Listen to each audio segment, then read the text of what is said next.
These beautiful pines were about 35 years old, healthy and looking good, and obviously ready for a harvest.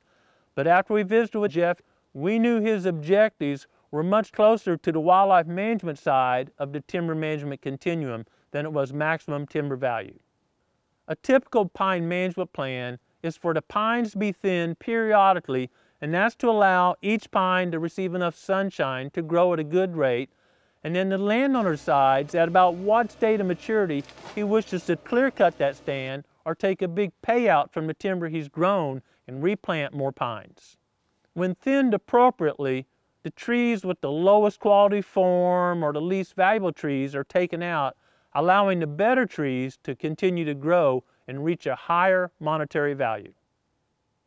From both a timber value and habitat management point of view, I recommended that Jeff have the pines thinned as soon as practical. Those crowns were certainly rubbing, the pine trees weren't growing at their maximum rate, and there was very little sunshine reaching the forest floor.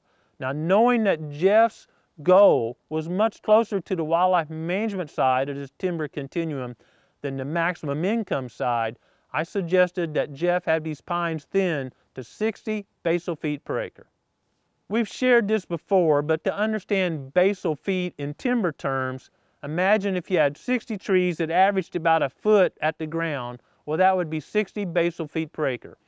The result of this thinning would mean there'd be much more sunshine reaching the forest floor, and then Jeff would push a prescribed fire through there, kind of creating a seed bed, and that would allow the native grasses and forbs to take off.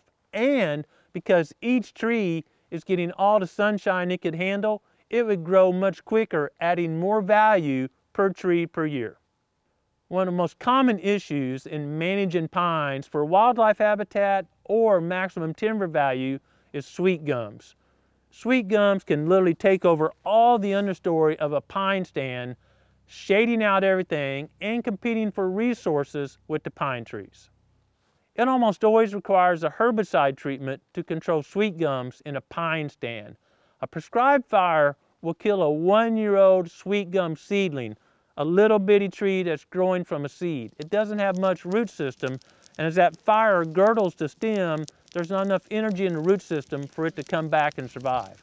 But if you've got sweet gum sprouts from a stump or an older sweet gum seedling, 3, 4, 5 years old, that fire may get hot enough to girdle and top kill it, but the roots store enough energy that it would simply send up more sprouts. Fortunately, there's a very safe family of herbicides called imazapyr. It's a imazapyr chemistry that's lethal on sweet gums, doesn't impact pines at all, and has almost no issues with mammals, including wildlife or humans. In fact, it has the same toxicity to mammals as toothpaste. A really great thing about this herbicide is it favors about 170 plus native grasses and forbs that are beneficial to wildlife. Like most people, I want to use the least amount of herbicide as necessary. But when managing pine stands in most places, a single application, a one-time application of this herbicide is usually necessary to achieve high-quality wildlife habitat. As we were traveling through Jeff's property, we laid out several food plots, going from large feeding food plots to small hidey-hole food plots. We arranged them in a way that would provide him and his family some great hunting opportunities. The combination of the native vegetation that will grow after the pines are harvested and the high-quality forage produced in the food plots will be way more than currently is on Jeff's property. And once again, the neighbors around Jeff's property have very similar habitat, mature pines. So Jeff's going to have the source of the best food and best cover in the neighborhood, and there's no doubt it will be the hub of deer and turkey action in that part of the forest.